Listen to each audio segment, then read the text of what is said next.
So the second Josh shows up, I immediately put him to work on studying the 71 Dodge Challenger factory shaker car. I guess I'm on a research mission now. I don't know exactly why Mark sent me out here this morning.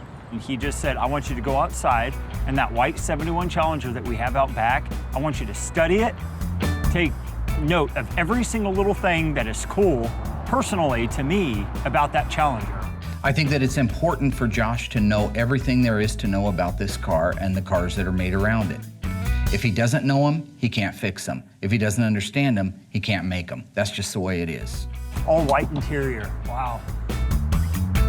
It's insane.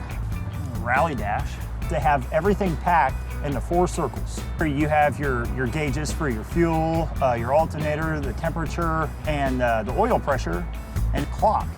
You know, this is a great subject for Josh to go out and study. It's got a lot of factory really cool options, everything from the bulge hood, which is actually standard on the RT, to the rally dash, to the rear spoiler optional, the flip-top gas cap. Rally dash, all circular gauges. And the flip-top gas cap, oh, whoa, hello. There's some Hornets there. You know, any car, of course, has a gas cap, but everything is still stylish, down to the gas cap. Wow! Whoosh! Groovy flip-top gas cap. It's freezing out here for one. I'm in shorts for two.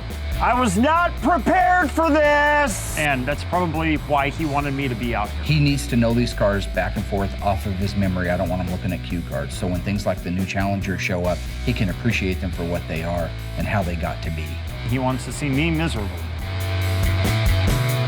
Doesn't help that I'm drinking cold coffee in the morning either. Where's Mark? Inside where it's warm. Okay, I can't move my fingers, so you know what, man?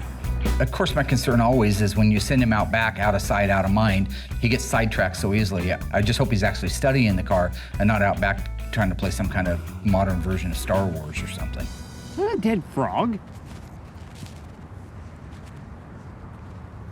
It's a dead bird or something.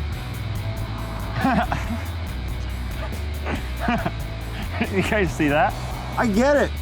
It's an awesome car. This thing is total muscle all the way. It looks like a big old beefy marshmallow on steroids with black wheels.